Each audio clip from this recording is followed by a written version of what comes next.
Assalamualaikum warahmatullahi wabarakatuh, sahabat GGM. Pada kesempatan ini bertempatan di bulan Ramadan, GGM akan bercerita tentang sejarah sholat tarawih.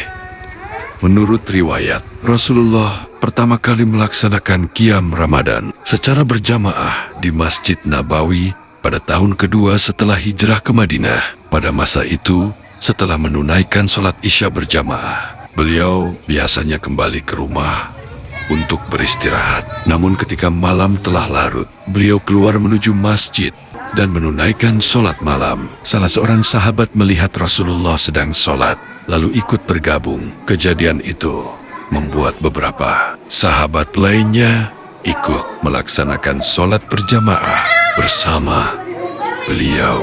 Ketika malam berikutnya tiba, berita pun menyebar luas, sehingga para jamaah telah berkumpul menunggu Rasulullah untuk memimpin sholat malam. Namun pada malam itu beliau tidak keluar dari rumah. Rasulullah memilih melaksanakan sholat malam di rumahnya. Setelah sholat subuh, beliau menjelaskan alasan tersebut kepada para sahabat. Beliau bersabda bahwa beliau mengetahui antusiasme umat dalam beribadah, tetapi beliau khawatir jika qiyam Ramadan yang hukumnya sunnah itu akhirnya diwajibkan oleh Allah kepada umatnya. Karena kasih sayang beliau kepada umat, Rasulullah tidak ingin ibadah tersebut berubah menjadi beban. Karena itu, selama masa hidup beliau, qiyam Ramadan lebih banyak dilakukan secara pribadi atau dalam kelompok kecil, bukan sebagai jamaah besar yang rutin setiap malam. Masa Khalifah Abu Bakar Ash-Shiddiq, setelah wafatnya Rasulullah, tradisi tersebut tetap berjalan seperti sebelumnya. Pada masa pemerintahan Abu Bakar Ash-Shiddiq, kaum muslimin melaksanakan sholat malam Ramadan secara sendiri-sendiri atau dalam kelompok kecil.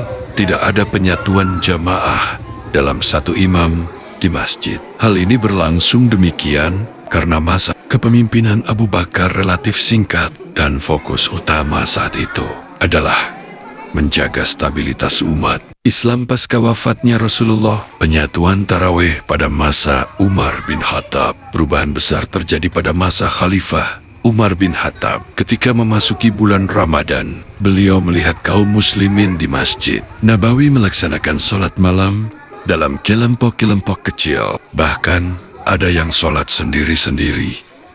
Melihat kondisi itu, Umar berpendapat bahwa akan lebih baik jika mereka disatukan di bawah satu imam agar lebih tertib serta menjaga ukhuwah Islamiyah. Beliau kemudian menunjuk Ubay bin Ka'ab sebagai imam sholat tarawih berjamaah di Masjid Nabawi. Kebijakan ini bukanlah membuat ibadah baru, melainkan menghidupkan kembali praktik yang pernah dilakukan Rasulullah selama beberapa malam. Dengan pertimbangan bahwa kekhawatiran diwajibkannya ibadah tersebut sudah tidak ada lagi setelah wafatnya beliau. Hikmahnya dari perjalanan sejarah ini dapat dipahami bahwa sholat tarawih merupakan ibadah sunnah yang syarat nilai kebersamaan. Rasulullah menunjukkan kasih sayang kepada umat dengan tidak memberatkan mereka. Sekian, wassalamualaikum warahmatullahi wabarakatuh.